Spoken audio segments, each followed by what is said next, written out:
एक बार फिर से स्वागत है आपका अनुराधा हिंदी क्लासेस में।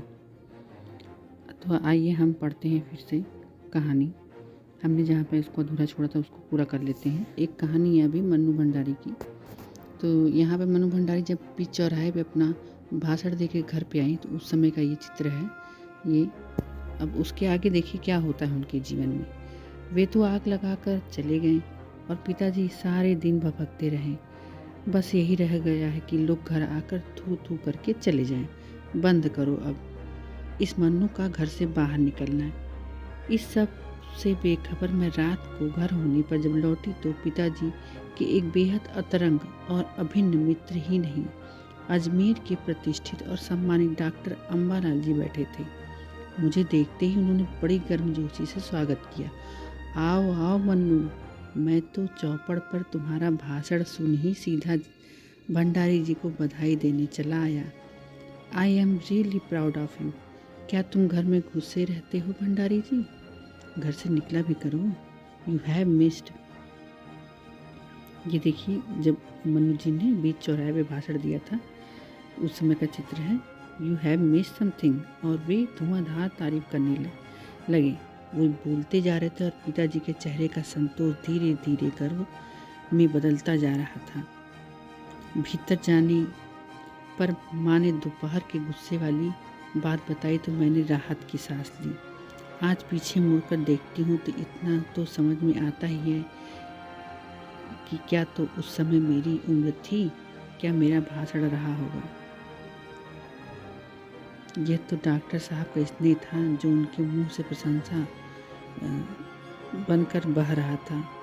यह वह भी हो सकता था कि आज से 50 साल पहले अजमेर जैसे शहर में चारों ओर से उमड़ती भीड़ के बीच एक लड़की का बिना संकोच और झिझक के यूं धुआंधार बोलते चले जाना इसके मूल में रहा हो। पर पिताजी कितनी तरह के अंतर्विरोधों के बीच जीते थे। एक ओर विशिष्ट बनने और बनाने की प्रबल लालसा तो दूसरी ओर अपनी सामाजिक छवि के प्रति भी उतनी ही सहजता। पर क्या यह संभव है? क्या पिताजी को इस बात का बिल्कुल भी एहसास नहीं था? इन दोनों का तो रास्ता ही टकराहट है। सन 47 के मई महीने में शीला अग्रवाल को कॉलेज वाले ने नोटिस थमा दिया, लड़कियों को भड़काने और कॉलेज का अनुशासन बिगाड़ने के आरोप में। जो मैंने अर्थात मन्नू भंडारी जी ने चौराहे पर भाषण दिया था, इसके विरोध में क्या किया था, कॉलेज वालों ने पिताजी को एक नोटिस थमा दिया कि आपकी बेटी ने ऐसे ऐसे किया है। इस बात को लेकर हुड़दंग ना मचे, इसलिए जुलाई में 3rd ईयर की क्लासेस बंद करके हम 2-3 छात्रा का प्रवेश निषिद्ध कर दिया गया।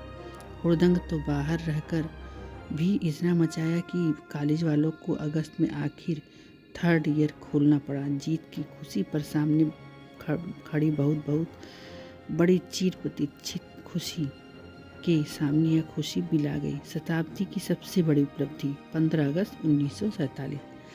तो आपका ये आत्मकथा मन्नू भंडारी जी की कि ये आत्मकथा उनके जीवन का एक प्रकार से देखा जाए तो खंड ही है, जिसमें वो किस तरह से एक संकुचित मन की में रहती थी और फिर धीरे धीरे अपनी बड़ी बहन के जाने के बाद घर में जब वो अकेली हुई तो उनका वर्चस्व बढ़ा, उनकी भावनाएं बाहर निकली। अपने पिताजी से जो उनको थोड़ा सा वैमनस्य वाला भाव था, टकराहट वाला भाव था, वो धीरे धीरे ख़त्म हुआ। और फिर जो पिताजी ने कहा ना कि किचन को भटियार खाना, वहाँ पे लड़कियों का क्या होता था कि उनकी जो प्रतिभा है किचन में खो जाती, इसलिए लड़कियों को किचन तक नहीं सीमित रहना चाहिए था। तब मन्नू भंडारी जी वहाँ से बाहर निकले और अपनी उनके अंदर जो साहस था उन्होंने दिखाया कॉलेज में, अपने कॉलेज ईयर में जाकर। तो ये एक तरह से उनका मोटिवेशन का दौर कैसे शुरू हुआ और कहाँ तक पहुँचा, इस आत्मकथा में मन्नू भंडारी जी ने यही दर्शाया हुआ है।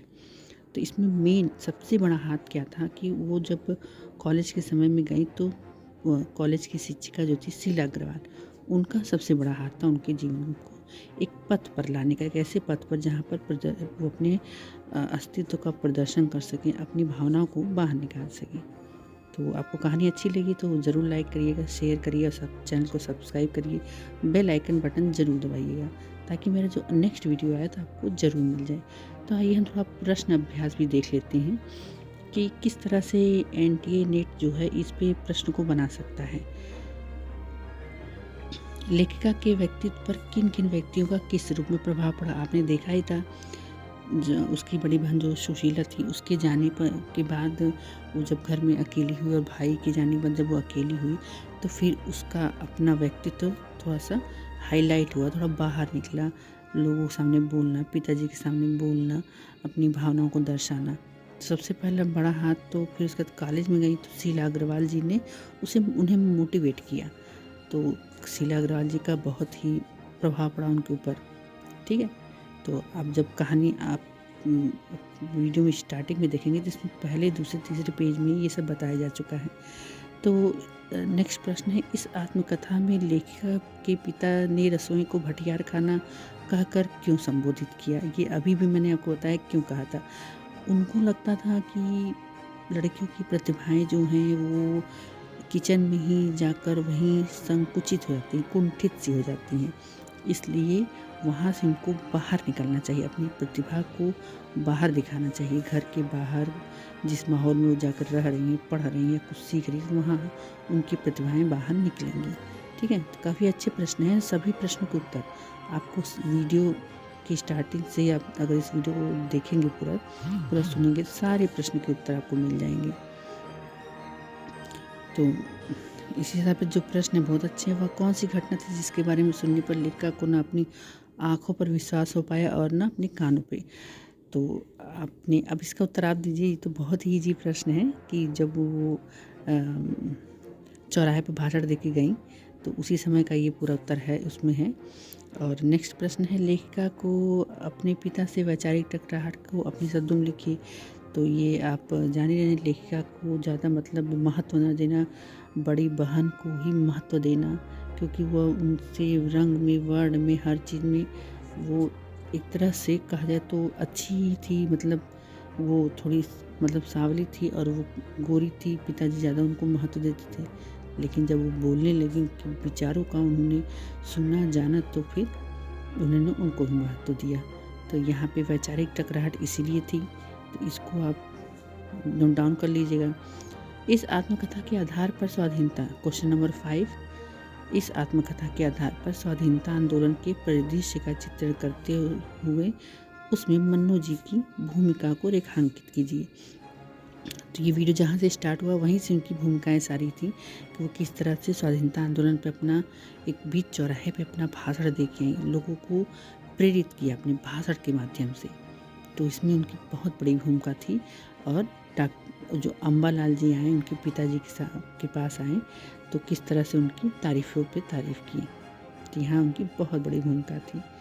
तो इस तरह देखेंगे कि इस जब एक कहानी है अभी पढ़ने के बाद इसके जो प्रश्न हैं उसको आप बहुत अच्छे से कर लेंगे। तो इसको ज़रूर आप लिखिएगा, एक नोट्स बनाइएगा जहाँ पे मतलब आप इस कहानी को पढ़िए, फिर इससे संबंधित जो सारे प्रश्न हैं उनको नोट करिएगा।